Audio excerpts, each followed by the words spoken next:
सर्वेभ्यः नमो नमः। मित्राणि, स्वागत है आपका संस्कृत शिक्षा में और मैं बिंदु शर्मा। हम कर रहे हैं अव्यय। इसकी एक कक्षा हम पहले कर चुके हैं। उसमें हम अव्यय की परिभाषा और जो अव्यय हैं उनके हिंदी में अर्थ कर चुके हैं।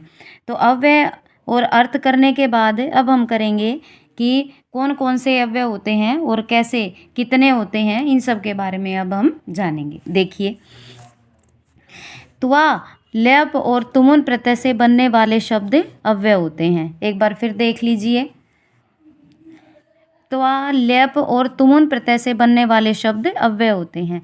जैसे पठित्वा, पठितुम या संपट है।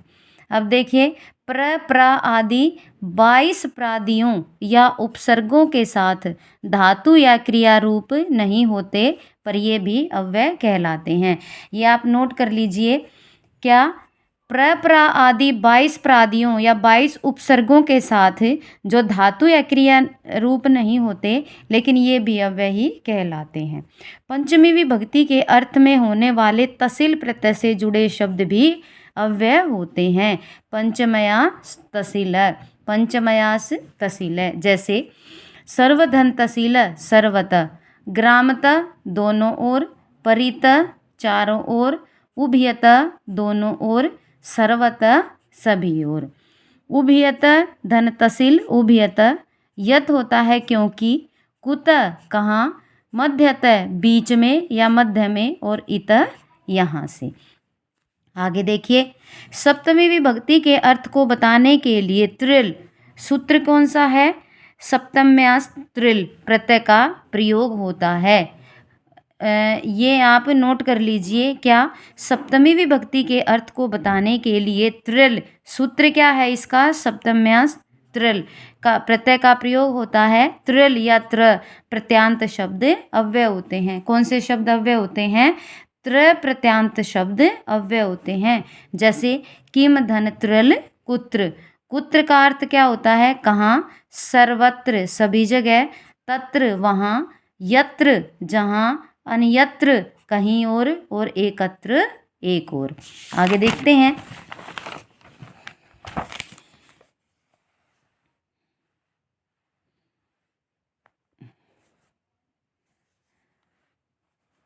देखिए,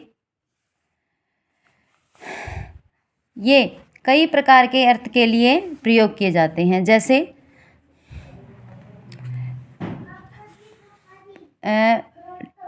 थाल प्रत्यय प्रयुक्त किया जाता है। जैसे कई प्रकार के टाइप के लिए कौन सा प्रत्यय प्रयुक्त किया जाता है? थाल प्रत्यय प्रयुक्त किया जाता है। कौन सा प्रत्यय प्रयुक्त किया जाता है? थाल। कौन सा? थाल प्रत्यय प्रयुक्त किया जाता है। आगे देखिए, थाल या प्रत्यांत शब्द अव्यय होते हैं। कौन से शब्द अव्यय होते हैं? थाल या था प्रत्यांत शब्द क्या होते हैं? अव्यय होते हैं। जैसे सर्वधन थाल, सर्वधन थाल क्या बनता है?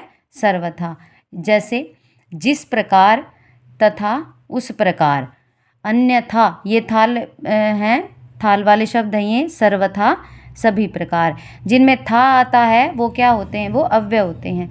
अब एक नियम और देखिए, संख्यावाची शब्दों से प्रकार अर्थ बताने के लिए धा प्रत्यय प्रयुक्त होता है। क्या कह रहे हैं? संख्यावाची शब्दों से प्रकार या अर्थ बताने के लिए धा प्रत्यय प्रयुक्त होता है। जैसे त्रिधा, एकधा, पंचधा और द्विधा। ये कौन से होते हैं? ये धा प्रत्यय प्रयुक्त किया जाता है। धा प्रत्यय कहाँ प्रयुक्त किया जाता है? संख्यावाची शब्दों को बताने के लिए धा प्रत्यय प्रयोग किया जाता है। और देखिए, सर्व, एक, अन्य, किम, यत, तद शब्दों से कालवाची अर्थ में दा प्रत्यय होता है। कई बार ये प्रश्न पूछ लिया जाता है, दा प्रत्यय कहाँ होता है? जैसे सर्व, एक, अन्य, किम, यत, तद शब्दों से कालवाची अर्थ में दा प्रत्यय होता है। जैसे दा प्रत्यय कहाँ होता है? सर्वदा, एकदा, अन्यदा, सर्वदा हमेशा, एकदा एक बार, अन्यदा अन्य दिन, कदा कब, यदा जब, और तदा तब। अब देखिए, अव्यय भाव समास के उदाहरण भी अव्यय भावश्च में हो जाते हैं।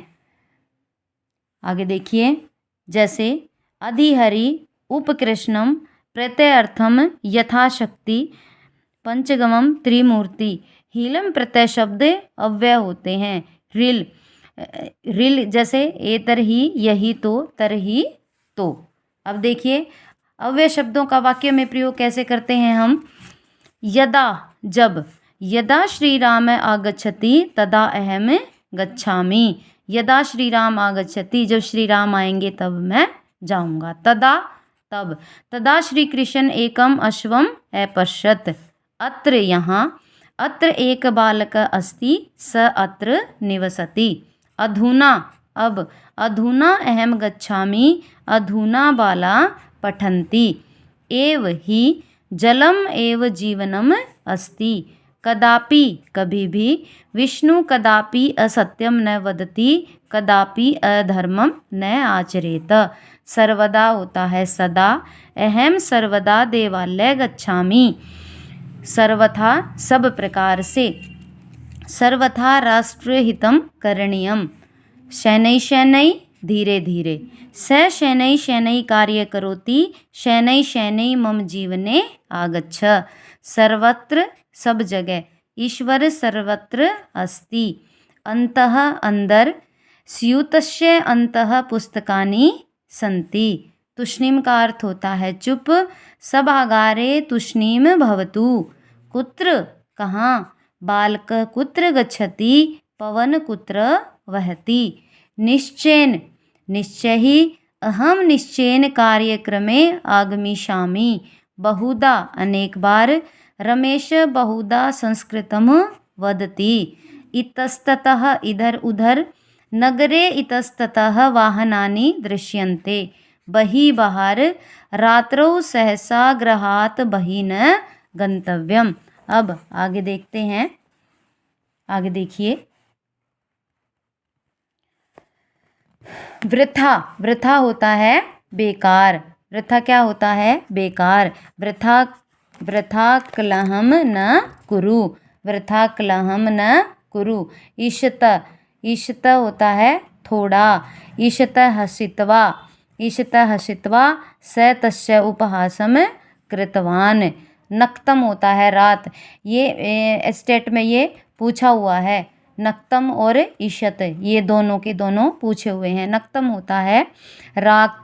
नक्तम दधी न भुंजित है, रात को दही नहीं खानी चाहिए। पुरा पहले।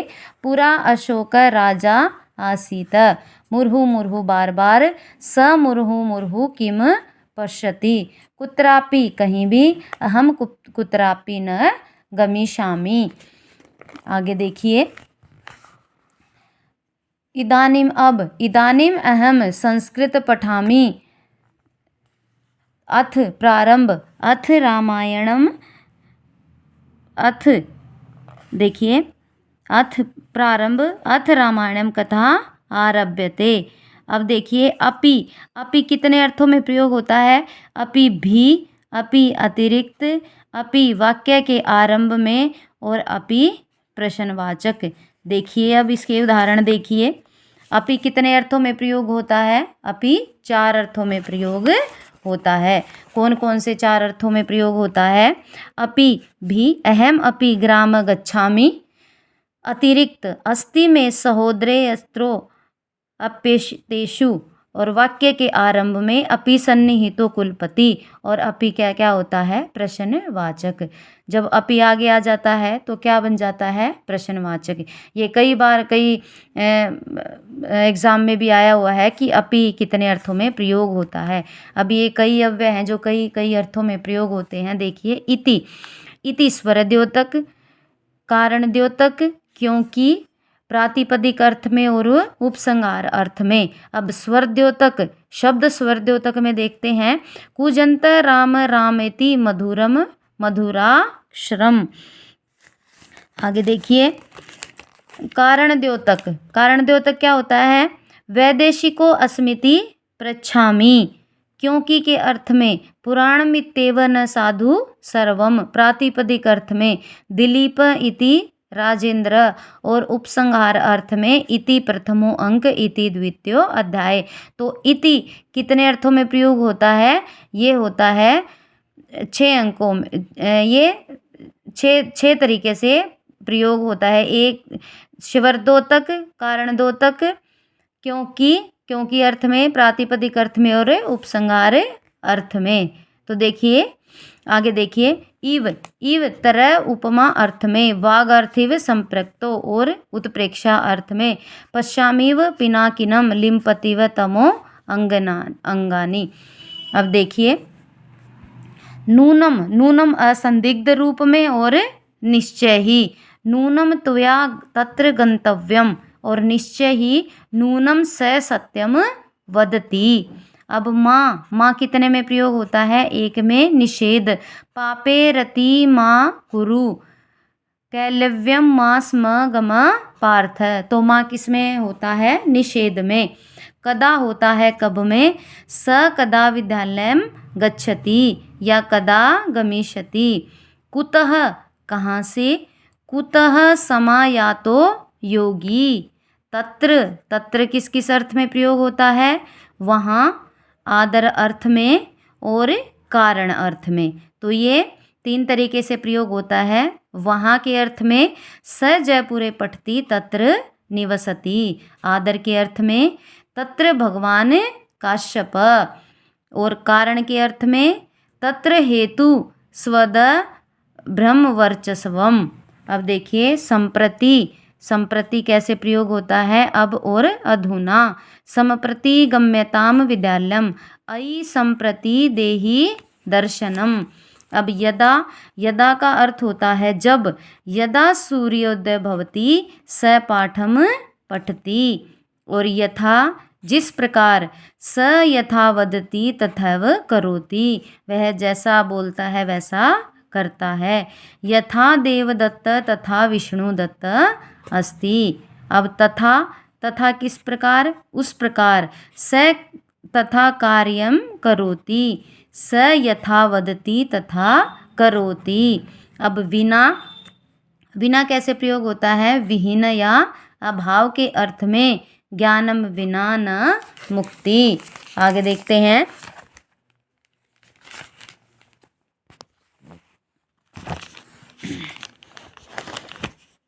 मित्राणी ये थे कुछ अव्यय जो हमने किए हैं। बाकी आगे की कक्षा में करेंगे, इसके अभ्यास के प्रश्न भी करेंगे, ताकि आपको ये पता चले कि हमने जितना पढ़ा है वो आपको कितना समझ में आया है। आज के लिए बस इतना ही। धन्यवाद। नमो नमः। यदि वीडियो अच्छा लगा हो तो लाइक कीजिए, शेयर कीजिए, और यदि चैनल पर नए हैं तो सब्सक्राइब कीजिए। आज के लिए इतना ही। अपना समय देने के लिए धन्यवाद। नमो नमः।